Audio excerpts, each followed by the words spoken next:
السلام علیکم دوستو، میں ہوں صبوحی عثمان اور آپ دیکھ رہے ہیں صبوحی کا پاکستان۔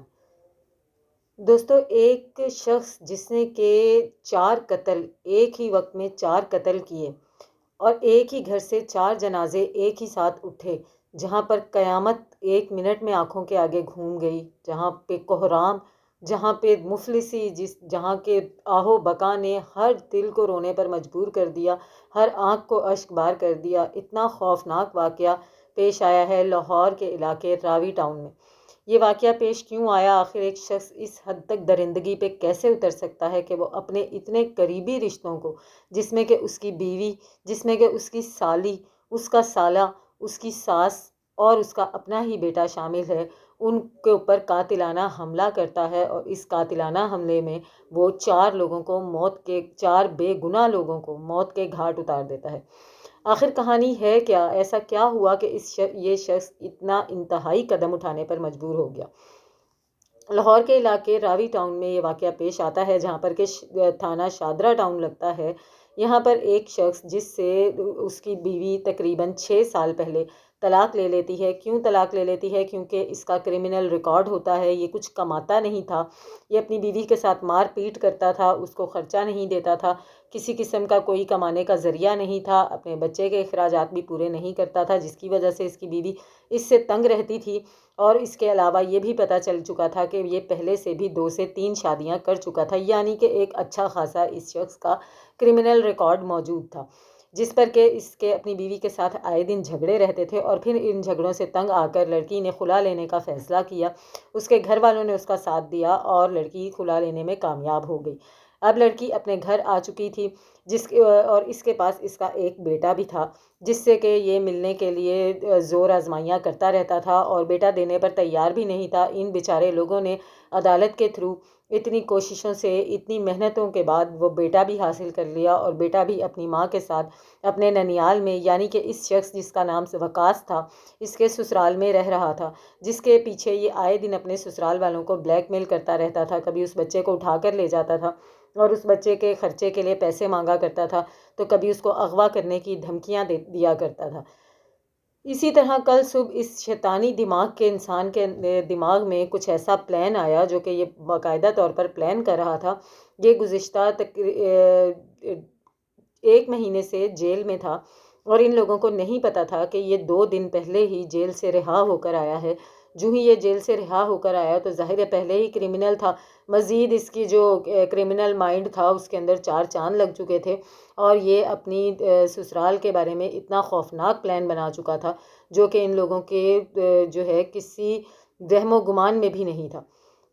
یہ نارملی جس طرح اپنے بیٹے کو ملنے آیا کرتا تھا، اسی طرح سے اپنی سسرال آیا۔ اس نے آ کر دروازہ بجایا، دروازے پر جب اس کے سسر گئے اور انہوں نے اس سے کہا کہ تم اندر مت آنا، تو اس نے کہا کہ برائے مہربانی مجھے اندر آنے دیں، کیونکہ میری والدہ کا انتقال ہو گیا ہے اور آج شام کو 10 بجے ان کا جنازہ ہے۔ آپ اندازہ کریں اس شخص کی سفاکی کا، جھوٹ کا، کہ جو شخص اس لیول پر پہنچا ہو سکتا ہے تو پھر وہ کیا کچھ نہیں کر سکتا، جس نے جیتے جی اپنی ماں کو ہی مار دیا، جھوٹ کے پیچھے، ایک واردات کے پیچھے۔ اس کے یہ کہنا تھا کہ جی میری ماں مر گئی ہے اور کیونکہ آج شام کو 10 بجے اس کا جنازہ ہے تو آپ میرے بیٹے کو میرے ساتھ بھیج دیں، جو ہی جنازہ ہو جائے گا میں اپنے بیٹے کو واپس چھوڑ جاؤں گا۔ یہ کہہ کر یہ اندر داخل ہو گیا۔ جب یہ اندر داخل ہوا تو اس کی جو بیوی تھی، اس نے اسی وقت، کیونکہ وہ اس کی فطرت کو جانتی تھی، اس نے اسی وقت اندر کمرے میں جا کر اس کے گھر فون کیا۔ جب اس نے اس کے گھر فون کیا تو آپ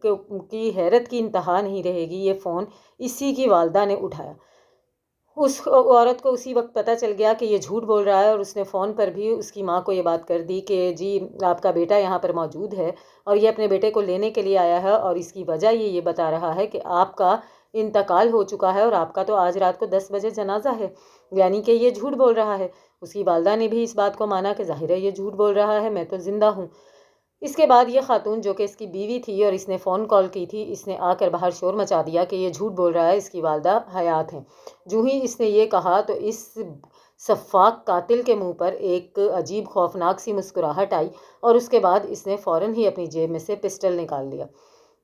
جو ہی اس نے اپنی جیب میں سے پسٹل نکالا تو سب سے پہلے اس نے نشانہ بنایا اپنی ساس کو، جو کہ کچن کے ایک طرف کھڑی ہوئی تھی۔ اس نے پے در پے کم از کم 6 گولیاں اپنی ساس کی کمر میں اور پیٹ میں اتار دیں اور وہ وہیں موقع پر ہی جاں بحق ہو گئیں۔ جیسے ہی اس نے پسٹل نکالا، ابھی اس نے اپنی ساس کے اوپر گولیاں نہیں چلائی تھیں کہ اس کی جو بیوی تھی، جو کہ اب اس سے طلاق لے چکی تھی، اس کو یہ لگا کہ یہ مجھے اور میرے بیٹے کو قتل کر دے گا۔ اس نے اپنے بچے کو لیا اور فوراً ہی گھر سے دوڑ لگا دی اور جا کر ہمسایوں کے گھر میں چھپ گئی۔ یہ اس کے پیچھے بھاگا، لیکن کیونکہ یہ گھر سے باہر جا چکی تھی تو وہ قاتل تھا، آلہ قتل ساتھ لے کر آیا ہوا تھا، گھر سے باہر تو نکل نہیں سکتا تھا۔ اس نے کیا کیا کہ اس نے اپنے سسر کو ڈھونڈنا شروع کر دیا گھر میں۔ سسر کو ڈھونڈتے ہوئے اس کے ہاتھ اپنا سالہ لگ گیا، جو کہ سالہ اس سے آئے دن اس بات پر جھگڑتا رہتا تھا، اس کو گھر میں گھسنے نہیں دیتا تھا اور اس کو گھر سے اس نے دور رکھا ہوا تھا، کیونکہ یہ آئے دن گھر میں گھسنے کی کوششیں کرتا ہی رہتا تھا۔ اس سالے کا نام نعمان تھا۔ اس نے اس کو روکنے کی کوشش کی، اس کے ہاتھ سے گن چھیننے کی کوشش کی اور اسی دوران اس نے نعمان کے اوپر بھی پے در پے گولیاں چلا دیں، جس کی وجہ سے نعمان بھی موقع پر ہی جاں بحق ہو گیا۔ اور اسی اثنا میں جو اس کے سسر تھے، وہ اس کے بیٹے کو لے کر اور اپنے سب سے چھوٹے بیٹے ذیشان کو لے کر ایک کمرے کے اندر بند ہو گئے، جہاں پر کہ اس نے لاتیں مار کر کمرے کا دروازہ بھی توڑنے کی کوشش کی، لیکن وہ لوگ بچ گئے۔ اس کے بعد اس نے کچن کا رخ کیا اور جہاں پر کہ یہ اس کی جو بیوی تھی، اس کی چھوٹی بہن فریج کے پیچھے چھپی ہوئی تھی،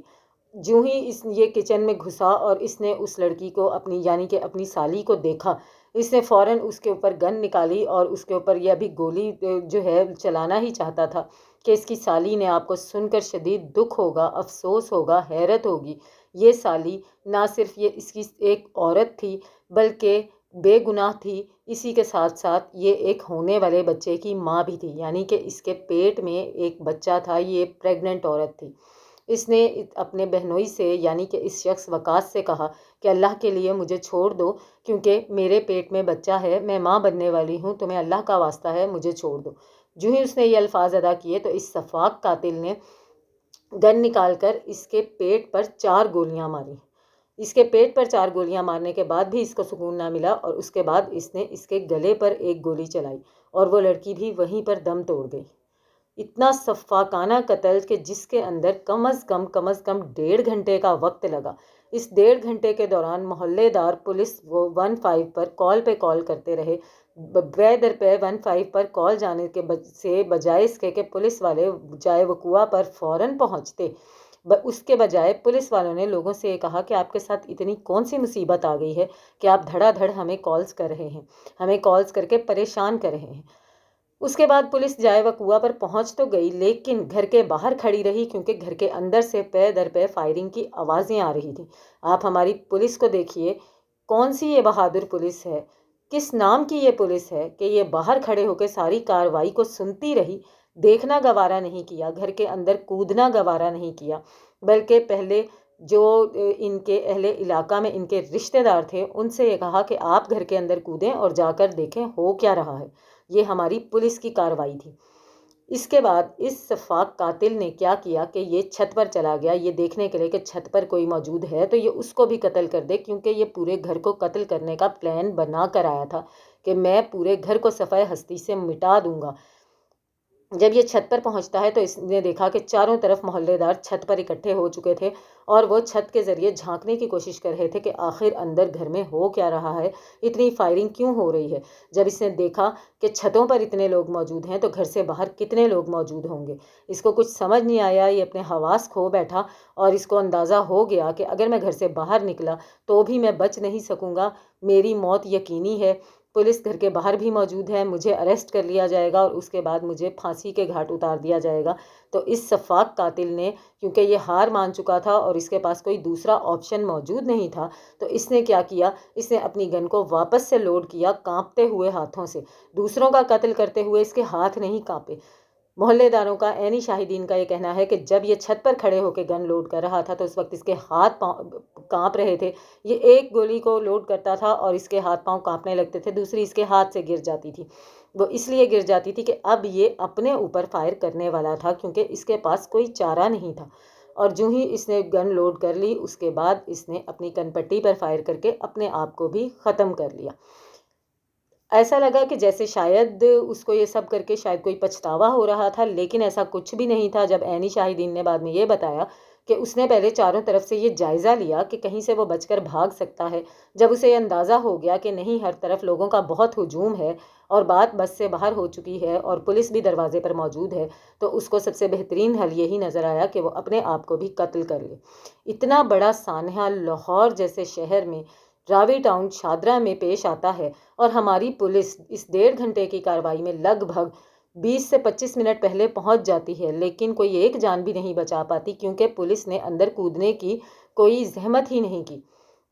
عینی شاہدین کا یہ کہنا ہے کہ پے در پے فائرنگ کی وجہ سے پولیس کو ایسے لگ رہا تھا کہ اندر کوئی ایک شخص موجود نہیں ہے، بلکہ جو قاتلانہ حملہ کر رہا ہے وہ شاید کوئی 4-5 لوگ موجود ہیں، کیونکہ یہ سفاک قاتل اپنے ساتھ کم از کم 60 گولیاں لے کر چلا تھا۔ یہ کیسا سفاک قاتل تھا؟ یہ کوئی دہشت گرد تھا یا کوئی عام انسان تھا جس کے پاس اتنا جو ہے شارپ آلہ قتل بھی موجود تھا، اور اسی کے ساتھ ساتھ 60 عدد گولیاں بھی موجود تھیں؟ ہماری پولیس کے اوپر ماتم کرنے کو دل کرتا ہے، کیوں یہ وقت پر کارروائی نہیں کر پاتے ہیں؟ ایک گھر میں قیامت ٹوٹ پڑی ہے، بچہ اس پورے گھر میں سے ایک والد اور ایک عدد 12 سال کا بچہ صرف زندہ بچا ہے، اس گھر کا واحد کفیل۔ اب وہاں پر کوئی نہیں بچا، اور وہ عورت جس کی وجہ سے اس نے یہ سب کیا، جس کو مارنے اور اپنے بیٹے کو مارنے وہ آیا تھا، وہ دونوں زندہ بچ گئے، اور گھر کے باقی تمام لوگ اللہ کو پیارے ہو گئے۔ اس سفاک قاتل نے دن دہاڑے لاہور جیسے مصروف ترین شہر میں، راوی ٹاؤن میں یہ واردات کی، اور پولیس کی، میں یہ کہوں گی کہ ظاہر ہے اگر 1.5 گھنٹے میں واقعہ پیش آیا تو 1 گھنٹے تک بھی اگر پولیس موجود نہیں تھی، تو آدھے گھنٹے پہلے بھی پولیس اگر گئی تھی، اس آدھے گھنٹے میں اگر ایک بھی موت مزید ہوئی ہے تو اس کو بچایا جا سکتا تھا، لیکن پولیس نے اندر کودنے کی زحمت ہی نہیں کی۔ ایسا ہی اسلام آباد میں جو واقعہ پیش آیا ہے، اس میں بھی حیرت کے پہاڑ یہی سوچ کر ٹوٹتے ہیں کہ جب اس لڑکی کا یہ کہنا ہے کہ 45 منٹ تک میری عزت لوٹی جاتی رہی، 45 منٹ تک میرے ساتھ یہ کارروائی ہوتی رہی، تو کیا ایسا، اور کسی نے پتہ، کسی کو نہیں چلا، کسی گارڈ کو نہیں پتہ چلا، کسی نے پولیس میں کمپلین نہیں کی؟ جہاں پر مرضی جو کچھ مرضی ہوتا جا رہا ہے، لوگ پہ لوگ مر رہے ہیں، عزتیں لٹ رہی ہیں، اور ہمارے شہر میں ہمارے حکمران پکڑ دھکڑ اور اپنی کرسیوں کو بچانے کے چکروں میں لگے ہوئے ہیں۔ اللہ تعالیٰ پاکستان کے حالات پر اپنا رحم و کرم کرے۔ بہت ہی مذمت کے ساتھ، بہت ہی افسوسناک واقعہ جو کہ لاہور میں پیش آیا ہے۔ آپ لوگوں کی اس بارے میں کیا رائے ہے؟ مجھے ضرور بتائیے گا۔ ملتی ہوں آپ سے اپنی اگلی ویڈیو میں، تب تک کے لیے اللہ حافظ۔